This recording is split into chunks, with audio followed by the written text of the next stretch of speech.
টপিকটা হলো গিয়ে বলরেখা বা ফিল্ড লাইন, যেটাকে আমরা বেশিরভাগ সময় ফ্লাক্স বলবো। তো জিনিসটা কি, সেটা যাওয়ার আগে আগে একটা ছোটবেলার কথা বলি। ধরো আমরা ছোটবেলায় বা এখনো বড়রা যখন সূর্য আঁকি, ধরো এটা যদি সূর্য হয়, সূর্যের চারপাশে আমরা এরকম দিয়ে দিই। আচ্ছা, তো এরকম কিছু দাগ টানি। তো এই দাগটা টানার মিনিং কি বোঝায়, যে এটা দ্বারা কি বোঝাচ্ছে, এই দাগটা আমরা টেনে কি বোঝালাম। তো কাউকে যদি জিজ্ঞেস করা হয়, সে বলবে এটা দ্বারা সূর্য থেকে যে রশ্মিগুলো বের হচ্ছে সেটা বোঝায়, মানে সূর্য থেকে যে চারপাশে যে রশ্মিগুলো বের হয় সেটা বোঝায়। তার মানে এইটা দ্বারা একটু কঠিন ভাষায় বলতে গেলে সূর্যের তার প্রভাবটা চারপাশে কিভাবে ছড়িয়ে পড়ছে সেই জিনিসটা এই রশ্মি দ্বারা বোঝানো হয়। তার মানে কিন্তু এই না যে সূর্য থেকে সত্যি সত্যি এরকম কিছু কালো কালো দাগ বেরিয়ে যাচ্ছে বা এরকম কিছু সরলরেখা বেরোচ্ছে। এটা দ্বারা জাস্ট আমরা কাল্পনিক ভাবে যে জিনিসটা বোঝাতে চাচ্ছি সেটা হলো সূর্যের প্রভাবটা চারপাশে কিভাবে ছড়িয়ে পড়ে। এখন একটা ব্যাপার খেয়াল করো, এর মানে কিন্তু এই না যে এই জায়গায় কোনো রশ্মি যায় না, বা এই জায়গায় কোনো রশ্মি নেই, বা এই জায়গায় কোনো রশ্মি নেই। এই জায়গাগুলো তো রশ্মি আছে, তবে এগুলো আমরা যদি প্রত্যেকটা বিন্দু থেকে কিন্তু রশ্মি বের হচ্ছে। আমরা যদি এইভাবে আঁকতে চাই তাহলে কিন্তু কোটি কোটি রশ্মি আঁকতে হবে। আমি জাস্ট এরকম এই ব্যাপারটা দ্বারা বুঝতে পারছি যে এইখানে রশ্মিটা চারপাশে ছড়িয়ে পড়ছে এবং এর প্রভাবটা, মানে কঠিন ভাষায় বলতে গেলে এর প্রভাবটা চারপাশে ছড়িয়ে পড়ে। এবার দেখো, ধরো যদি কেউ এইভাবে আঁকে, মানে একটা অস্তগামী সূর্যের মতো যদি এইভাবে আঁকে, এইটা দেখলে কি বুঝবে? এইটা দেখলে যে ব্যাপারটা বোঝা যাবে সেটা হলো এরকম যে সূর্যের রশ্মিটা শুধু উপরের দিকে ছড়িয়ে পড়ছে, নিচের দিকে না। তার মানে সূর্যের যে প্রভাবটা সেটা শুধুমাত্র উপরের দিকে। তো এই কনসেপ্ট গুলোর দ্বারা আমরা কি বুঝলাম? এই কনসেপ্ট গুলোর দ্বারা আমাদের যে ব্যাপারটা ক্লিয়ার হলো যে আমরা অ্যাকচুয়ালি খাতা কলমে আমরা সূর্যের প্রভাবটা কিভাবে চারপাশে ছড়িয়ে পড়ে তার একটা জ্যামিতিক চিত্র আঁকলাম। বলরেখা ব্যাপারটা অনেকটা ওই রকমই। আচ্ছা, এটাকে তুমি অনেকটা সূর্যের বলরেখা বলে চালিয়ে দিতে পারো। আচ্ছা, তো আমরা আজকে মেইনলি চৌম্বক বলরেখা নিয়ে কাজ করবো। তো চৌম্বক বলরেখা একটু দেখি, চৌম্বক বলরেখাটা কি। আচ্ছা, ধরো তুমি যখন কোন একটা চৌম্বক, মনে করো যে এইটা উত্তর মেরু, এটা দক্ষিণ মেরু। তো আমরা চৌম্বক বলরেখা আঁকা মানে যে সূর্যের মতো ব্যাপারটা, যে আমরা জানতে চাবো এর প্রভাবটা চারপাশে কিভাবে ছড়িয়ে পড়ে সেই জিনিসটা।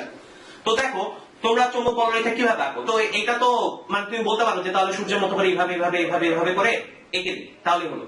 কিন্তু না, দেখো কাল্পনিক ব্যাপার হলো, ব্যাপারটা এতটাই কাল্পনিক না যে আমি যা খুশি তাই আঁকবো। ব্যাপারটার পিছনে যথেষ্ট পরিমাণে লজিক থাকা লাগবে, যে আমি যে বলরেখাগুলো আঁকবো সেগুলো আমি কাল্পনিক চিন্তা করলেও কিভাবে চারপাশে ছড়িয়ে পড়তেছে সেই ব্যাপারটা যাতে আমার যুক্তি সঙ্গত হয়। আচ্ছা, তো ওই জিনিসটা কিভাবে আঁকি? তো আমরা সবাই যে কাজটা করি, যেহেতু প্রভাব বলতে কি বুঝি, মানে এই চৌম্বক কার উপর প্রভাব সৃষ্টি করবে? নিশ্চয়ই আরেকটা চৌম্বকের উপর। তো ধরো আমরা সেই প্রভাবটা জানতে হলে কি করব? আমরা আরেকটা চৌম্বক এনে চেক করে দেখবো যে ওর প্রভাবটা চারপাশে কিভাবে ছড়ায়। এখন আরেকটা চৌম্বক বলতে কি, আরেকটা চৌম্বক বলতে আমরা যে কাজটা করি সেটা হলো একটা উত্তর মেরু, একটা মুক্ত উত্তর মেরু ধরে নিয়ে তারপর প্রভাবটা কিভাবে ছড়ায় সেই জিনিসটা চেক করে দেখি। তো দেখি একটা মুক্ত উত্তর মেরু হলে কি হয়। ধরো এখানে একটা মুক্ত উত্তর মেরু রাখলে তো কি হবে? এই উত্তর মেরুটা ওকে বিকর্ষণ করবে, আর বিকর্ষণ করে এই দিকে ঠেলে দিবে। তার মানে এইরকম ভাবে উত্তর মেরুটা এই দিকে যেতে থাকবে, এইভাবে। বা এইখানে রাখলো কি হতো? এই দিকে আস্তে আস্তে সরে আসতো। আচ্ছা, আর যদি এইখানে উত্তর মেরুটা রাখি তবে কি হবে? এইখানে উত্তর মেরুটা রাখলে দেখো ও ওকে নিজের দিকে টান দিবে, এইভাবে আকর্ষণ করবে। আচ্ছা, এখন দেখো আমি যদি উত্তর মেরু না এঁকে, এখন ধরো আমি এই উত্তর মেরুটা না এঁকে আমি শুধু লাল দাগ এঁকে দিই, তাহলে তুমি কি বুঝবে? তাহলে কিন্তু তুমি খুব সহজে বুঝে যাবে যে এইখানে একটা উত্তর মেরু রাখলে এটা এই লাল দাগ বরাবর বল অনুভব করবে, আর এইখানে একটা উত্তর মেরু রাখলে এটা এই লাল দাগ বরাবর বল অনুভব করবে। তাহলে হয়ে গেল না যে প্রভাবটা কিভাবে বিস্তার হয়। আচ্ছা, এবার দেখো যদি উত্তর মেরুটা এখানে না থেকে উত্তর মেরুটা যদি এই জায়গায় থাকে তাহলে কি হবে? উত্তর মেরু যদি এই জায়গায় থাকে তাহলে ব্যাপার হবে এরকম, এই উত্তর মেরুকে বিকর্ষণ করবে, মানে বাইরের দিকে ঠেলে দিবে এইভাবে। আর এই দক্ষিণ মেরু এই উত্তর মেরুকে নিজের দিকে টান দিবে অনেকটা এইরকম ভাবে।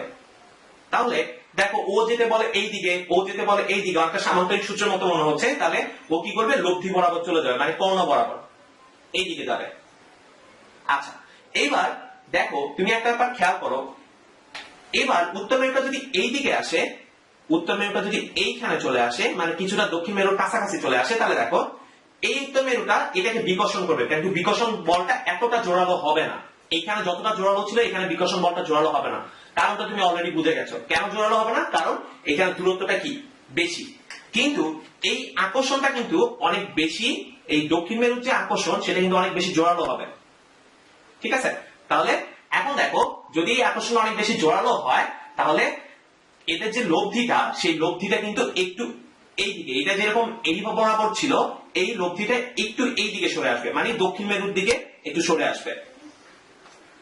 তার মানে তুমি একটা ব্যাপার খেয়াল করছো, যদি এরকম ভাবে আঁকতে চাও, এবং তোমরা অলরেডি 9-10 এর বইতে দেখে এসেছো, অনেকে বইতে দেখে আসছো যে এটার যদি আমি এই উত্তর মেরুর চলার পথটা আঁকতে চাই তাহলে চলার পথটা এরকম দাঁড়াবে। যদি এইভাবে আঁকতে চাই তাহলে চলার পথটা এরকম দাঁড়াবে, দেখো এইভাবে, এইভাবে যেতে থাকবে। তাহলে এখন দেখো তুমি বুঝে গেলে যে এই চৌম্বকটা তার চারপাশে কোনো কিছুর উপর কিভাবে প্রভাব বিস্তার করে। এই জিনিসটা আমরা জেনে গেলাম যে কিভাবে এই চৌম্বকটা চারপাশে তার অন্য কোনো চৌম্বকের উপর কিভাবে প্রভাব, অন্য কোনো চৌম্বক বলতে উত্তর মেরুর উপর কিভাবে প্রভাব বিস্তার করে, সেই জিনিসটা আমরা জেনে গেলাম। আচ্ছা, তো এই ছিল মেইনলি বলরেখার কনসেপ্টটা। আচ্ছা, বলরেখা আরেকটা জিনিস সম্পর্কে ধারণা দেয়। দেখো এইখানে তুমি যে ব্যাপারটা বুঝতে পারছো সেই জিনিসটা হলো এরকম যে এইখানে একটা উত্তর মেরু রাখলে তার উপর এই চৌম্বকটার প্রভাব এই বরাবর হবে, এইখানে রাখলে এই বরাবর হবে। এখন দেখো আমরা যদি এরকম চিন্তা করি, এইখানে উত্তর মেরুটা রাখি, তাহলে তোমাকে যদি জিজ্ঞেস করা হয় ওইখানে তো ওই চৌম্বক বলরেখাটা বরাবর তার প্রভাব মানে হচ্ছিল আর কি, যে বলরেখা ছিল তোমরা এখানে উত্তর মেরু রাখলে এই বলরেখা বরাবর তার উপর বল প্রয়োগ হচ্ছিল। ঠিক আছে, তাহলে এইখানে কোন বরাবর হবে? এখানে দেখো এখানে তো আবার একটা বক্ররেখা, যে তুমি বলতে পারবে না যে বক্ররেখা বরাবর হচ্ছে, তাহলে কিভাবে হবে? এখানে যে ব্যাপারটা হবে, এখানে হবে হলো গিয়ে বক্ররেখা স্পর্শক বরাবর।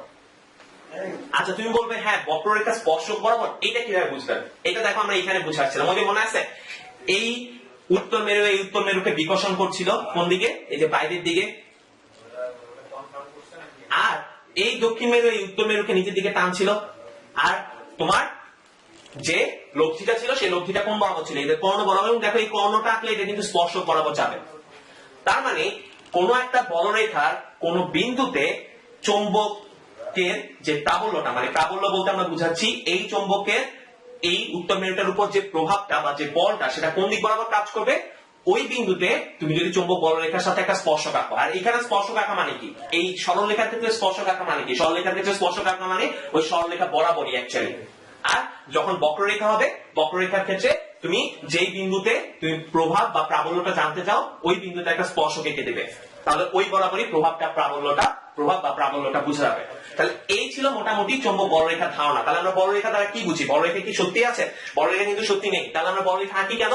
বলরেখা আঁকার কারণ হলো কি আমরা জাস্ট এই চৌম্বকটার চারপাশে যে প্রভাবটা ছড়িয়ে পড়ছে সেই প্রভাবটা আমরা বোঝার জন্য এই বলরেখাগুলো আঁকি। আচ্ছা, একটা জিনিস, বলরেখাকে আমরা প্রায় ফ্লাক্স বলি। এখন এই ফ্লাক্সের কনসেপ্টটা একটু ক্লিয়ার করি, ফ্লাক্স ব্যাপারটা কি। আচ্ছা, বলরেখাকে ফ্লাক্সে প্রকাশক চিহ্ন হলো কি ফাই, ফাই দ্বারা প্রকাশ করে। আচ্ছা, এটা একটা স্কেলার রাশি, সেটা আমরা পরে আসি, এটা স্কেলার না ভেক্টর সেটা নিয়ে আমরা একটু পরে কথা বলি। তার আগে বলি এই ফাই কি। ফাই অ্যাকচুয়ালি অনেকের ধারণা মতে, মানে প্রাথমিক ধারণা মতে ফাইকে বোঝানো হয় যে কয়টা বলরেখা আছে কোন একটা নির্দিষ্ট জায়গায়। যেমন ধরো আমি যদি এতটুকু জায়গার কথা চিন্তা করি, এইখানে এই নির্দিষ্ট জায়গায় বলরেখা আছে কয়টি? 2। তার মানে এখানে ফাই এর সংখ্যা হলো 2 বা 2। তো এটাকে প্রকাশ করে কি দিয়ে? যদিও ব্যাপারটা সামনে যখন তুমি পড়বে এটা আরেকটু কমপ্লিকেটেড, তার আগে আমরা একটু সহজ ভাবে, মানে ইন্ট্রোডাকশন দিকে আমরা একটু সহজ ভাবে বলছি। আচ্ছা, এখন ফাইকে প্রকাশ করে কিভাবে? এই ফাইকে যেটা দ্বারা প্রকাশ করে সেটা একক, যেটা সেই এককটা হলো ওয়েবার, মানে WB বাংলায় লিখলে এরকম লেখা যায়, বাংলা বানান করে লিখলে ওয়েবার। তো এখানে যেমন এখানে চৌম্বক ফ্লাক্স কত, এখানে এই জায়গার জন্য ফাই ইকুয়াল টু হলো গিয়ে 2 ওয়েবার। আচ্ছা, তো এই ব্যাপারটা আসলো এটার জন্য যে আমরা জানতে পারলাম যে চৌম্বক বলরেখা। তবে এখানে আরেকটু ঝামেলা আছে, সেই ঝামেলাটা আমরা একটু কনসেপ্টটা ক্লিয়ার করি। অ্যাকচুয়ালি ফাই দ্বারা চৌম্বক বলরেখার সংখ্যা বোঝায় না, ফাই দ্বারা যে ব্যাপারটা বোঝায় সেটা হলো নিট চৌম্বক বলরেখার সংখ্যা। এখন তুমি বলবা নিট চৌম্বক বলরেখার সংখ্যা কি? নিট চৌম্বক বলরেখা হলো কি এরকম, মনে করো তুমি একটা যে কোনো একটা জায়গার কথা চিন্তা করলে, এরকম একটা জায়গা তুমি জানতে চাও এই জায়গা দিয়ে কয়টা বলরেখা পাস করে। মনে করো যে এরকম চৌম্বক বলরেখা পাস করলো কয়েকটা, কিন্তু এখন বিপরীত দিকে দেখা গেল যে হঠাৎ করে ওই পাশ থেকে উল্টো দিকে একটা চুম্বক বলরেখা আসছে, তাহলে এইখানে কিন্তু নিট বলরেখার সংখ্যা হবে 1 2 3 4 5 না, এখানে নিট বলরেখার সংখ্যা হবে তোমার 4 minus 1 is equals to 3। কেন? খুব সহজ জিনিস, কারণ এই চারটা একই দিকে আর এটা বিপরীত দিকে।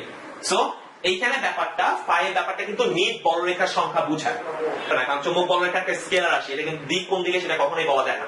ঠিক আছে, যেমন তোমাকে যদি আমি জিজ্ঞেস করি যে বলতো এইখানে এই যে বলরেখাটা আঁকলে বলরেখার দিক কোন দিকে, তুমি বলতে পারবে না বলরেখার দিক কোন দিকে, কারণ কি? দেখো এটার দিকগুলা কি, এটার দিক কখনো ফিক্সড আছে না, দিক অলওয়েজ চেঞ্জ হচ্ছে। আর যাই হোক, এটা একটা স্কেলার রাশি। আচ্ছা, তারপর আরেকটা জিনিস বলি, সেটা হলো এই চৌম্বক বলরেখাগুলো একটা বদ্ধ বলরেখা। বদ্ধ বলরেখা মানে কি? বদ্ধ বলতে আমরা ফিজিক্সের ভাষায় কি বুঝি? বদ্ধ বলতে যে জিনিসটা বুঝি যেটাকে বলে লুপ। লুপ মানে কি? লুপ মানে যেটা কখনো আদি বা শেষ ডিটেক্ট করা যায় না, মানে অনেকটা একটা বৃত্ত বা যে কোনো, এই জিনিসটাও কিন্তু একটা বদ্ধ জিনিস, বৃত্ত না, এটাও কিন্তু একটা বদ্ধ জিনিস। এটা তুমি কখনো আদি আর শেষ প্রান্ত বের করতে পারবে না। তো এটা কিভাবে হলো? এটা তো এই যে এটা আদি প্রান্ত, এটা তো শেষ প্রান্ত, এটা তো খুব সহজ হয়ে গেল, বা এটা আদি এটা শেষ। কিন্তু না, মনে রাখবে যে তুমি যদি এই চৌম্বক বলরেখাটা কিন্তু ভিতর দিয়েও আছে, এই যে এই বলরেখাটা কিন্তু ভিতর দিয়েও আছে। এই যে কিভাবে ভিতর দিয়ে আছে খেয়াল করো, তুমি যদি এখানে একটা উত্তর মেরু রাখো, সেই উত্তর মেরুর কথা চিন্তা করো তো, এখানে যদি তুমি একটা উত্তর মেরু রাখতে, তাহলে সেটা কোন দিকে যেত? এই উত্তর মেরু যদি এখানে রাখতে, তাহলে সেটা কোন দিকে যেত? এইভাবে আস্তে আস্তে সরে যেত না? হ্যাঁ, তাহলে এটারও কিন্তু কি আছে, এই যে এইটারও কিন্তু ভিতর দিয়ে যাওয়ার মতো, মানে তোমার আমরা কি পেয়েছি? একটা বলরেখা পেয়েছি। তাহলে এই ব্যাপারটা খেয়াল রাখবে যে এখানে চৌম্বক বলরেখাটা কিন্তু একটা বদ্ধ বলরেখা। দেখো, এটা তুমি কখনো আদি বা অন্ত বের করতে পারবে না, বা প্রান্তটা তুমি কখনো বের করতে পারবে না। সো চৌম্বক বলরেখা একটা বদ্ধ বলরেখা। এই ছিল মোটামুটি ব্যাপারটা। তো বলরেখার কনসেপ্টটা একটু মাথায় রেখো, যদিও কাল্পনিক জিনিস, তাও এতটাই কাল্পনিক না যে যেভাবে খুশি সেভাবে এঁকে দিবে, যে তোমার কল্পনা আসলো আমার যা খুশি তাই এঁকে দিলাম, সেটা না। কাল্পনিক জিনিস, তবে হ্যাঁ লজিক্যাল। কেন? কারণ আমরা এটা দ্বারা বুঝি চারপাশে কিভাবে প্রভাবটা ছড়িয়ে পড়ে, সেই ব্যাপারটা।